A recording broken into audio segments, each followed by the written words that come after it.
Baik, kita akan eh, diskusi tentang malpraktek. Jadi kemarin sudah saya terangkan, malpraktek dilihat dari kejadiannya, dan dua, malpraktek dilihat dari cara analisisnya. Kalau malpraktek dilihat dari kejadian atau latar belakang kejadiannya, maka kita sebut latar belakang kejadiannya adalah KTD. Ya, yang KTD itu ada dua, KTD tidak salah dan salah. KTD itu kejadian tidak diinginkan. Nah, KTD tidak salah ada tiga, RTLB, RTT, dan komplikasi. Sementara yang KTD salah itu ada dua, yaitu salah tersembunyi dan salah aktif. Yang salah tersembunyi ada tiga, ya, yaitu medical error, kemudian KHC, kejadian hampir celaka, yang ketiga mismanagement.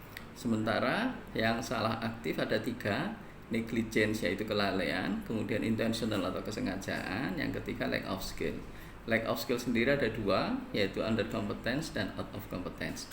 Itu kejadian-kejadian yang bisa menjadi latar belakang malpraktek atau dugaan malpraktek, begitu ya. Yang jelas untuk bisa dikatakan malpraktek nanti yang KTD salah aktif yang ada tiga tadi, yaitu negligence,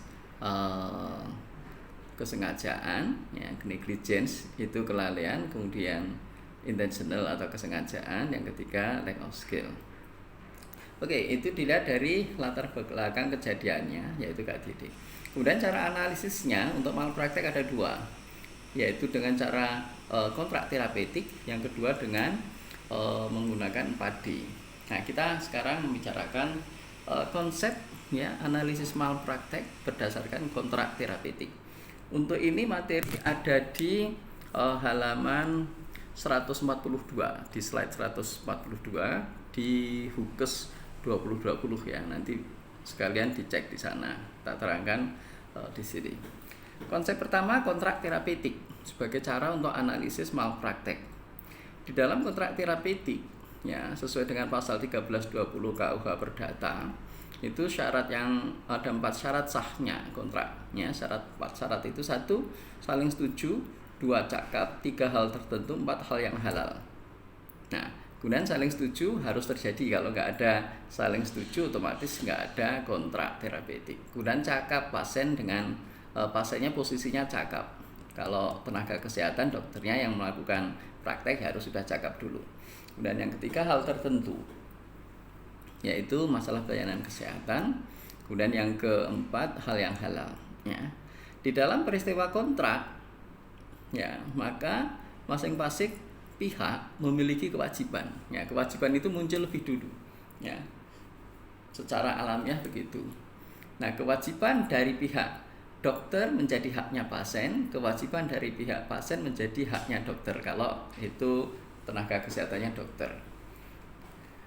Nah, di dalam kontrak terapeutik, ya, kemarin sudah kita bicarakan, ya, di sana tujuan daripada kontrak itu adalah memberi sesuatu, tidak memberi sesuatu, ya, atau berbuat sesuatu. Ya, berbuat sesuatu, tidak berbuat sesuatu, atau memberi sesuatu. Oke. Nah, di dalam pelayanan kesehatan, ya, tujuannya adalah bagaimana pasien itu bisa menjadi sehat. Konsepnya begitu. Tapi ingat, jenis kontrak terapeutik ini bukan kontrak yang menjanjikan hasil, tapi kontrak yang menjanjikan berbuat sebaik-baiknya atau ins manning verbintenis. Nah, kewajiban-kewajiban di dalam kontrak tersebut harus didahulukan, baru kemudian haknya. Kewajiban bisa diberi nama juga prestasi. Artinya dokter harus melakukan suatu perbuatan yang disebut kewajiban itu dengan nama lain prestasi. Dokter memberikan prestasi. Apa yang dilakukan prestasinya dokter itu pada pasien berupa melakukan anamnesis, ya, yang detail, kemudian melakukan pemeriksaan fisik diagnostik, ya, kalau perlu kemudian melakukan tindakan medis, entah nyuntik, nensi, dan sebagainya gitu. Itu menjadi kewajiban dokter, gitu ya. Dan itu haknya pasien nantinya, begitu. Nah, kewajiban disebut prestasi, ya. Jika, nah, mudahnya saja, jika dokter gagal memberikan kewajibannya, disebut dokter tersebut gagal memberikan prestasinya. Dan ini yang disebut dengan one prestasi. Nah, adanya wan prestasi dalam konsep kontrak itu menunjukkan adanya malpraktek. Konsepnya begitu. Nah, berdasarkan pasal 1, 2, 3, 4 KUH Perdata yang sudah kita pelajari kemarin, ya, tujuan dari pelayanan kesehatan itu ya adalah untuk memberikan pelayanan kesehatan supaya pasien keadaannya menjadi lebih baik. Tapi ingat loh, apa-apa yang diberikan pada pasien di sini bersifat usaha yang sebaik-baiknya, tidak menjanjikan hasil.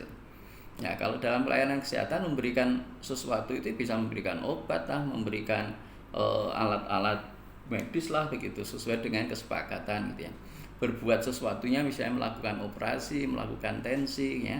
Tidak berbuatnya berupa misalnya tidak membocorkan rekam medis gitu ya. Nah, sesuatu yang dilakukan bisa hal-hal yang sifatnya abstrak maupun konkret. Nah, kegagalan memberikan kewajiban ya, maka disebut wan prestasi begitu ya. Adanya wan prestasi mengarah kepada risiko adanya malpraktek.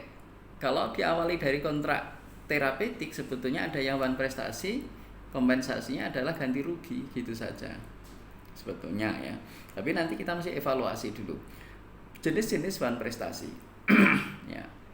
Di halaman 148 disebutkan ya, di sana wan prestasi itu wujudnya bisa 3, yaitu tidak melakukan sesuatu yang seharusnya dilakukan, tidak melakukan sama sekali, atau melakukan sebagian dari sesuatu yang seharusnya dilakukan, atau melakukannya tapi salah gitu ya.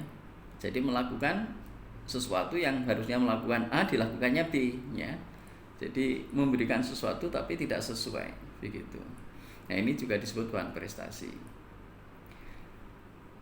Nah, dengan adanya wan prestasi mengarah pada adanya dugaan malpraktek. Cuma di dalam konsep kontrak terapeutik ini sering-sering yang dialami oleh pasien adalah berupa perasaan sudah sembuh itu.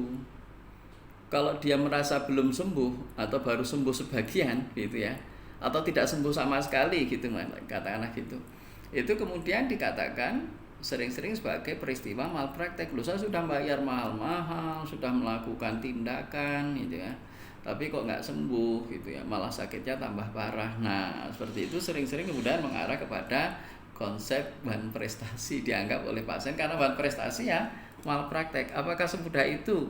Tapi bisa jadi seperti itu memang kalau kajiannya didasarkan pada konsep kontrak terapeutik begitu. Kenapa? Karena di dalam kontrak terapeutik itu sering-sering melihat hasil akhir saja begitu ya. Kalau dari sisi aspek pelayanan kesehatannya gitu ya. Tapi ingat, wan prestasi di dalam pelayanan kesehatan sebenarnya tidak hanya di aspek pelayanan kesehatannya semata, tapi bisa dilihat dari aspek pelayanan yang sifatnya konsep etik ya, konsep pelaksanaan etik, pelaksanaan ilmu maupun pelaksanaan hukum itu sendiri. Oke, begitu. Nah, kelemahan dari konsep malpraktek kalau dianalisis dengan kontrak terapeutik itu hanya melihat hasil akhir ya. Jadi upaya tenaga kesehatan dinilai seperti jual beli, padahal ini jasa kesehatan yang tidak bisa memberikan janji hasil gitu ya.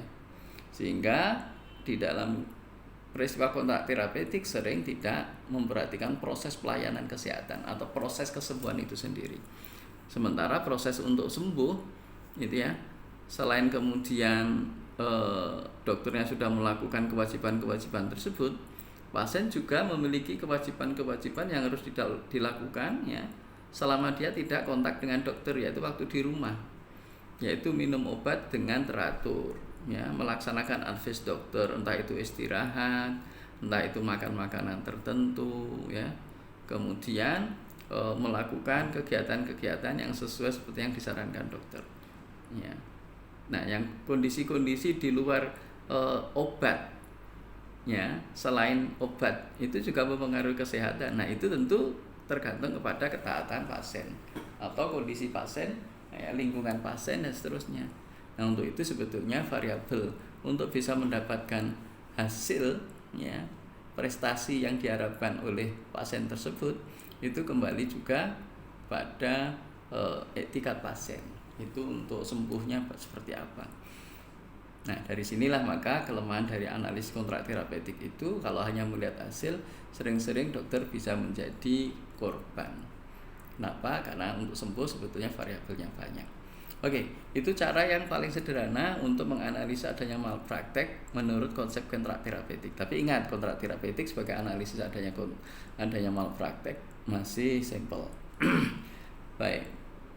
Nah, nanti analisis yang kedua yaitu konsep analisis malpraktek berdasarkan 4D.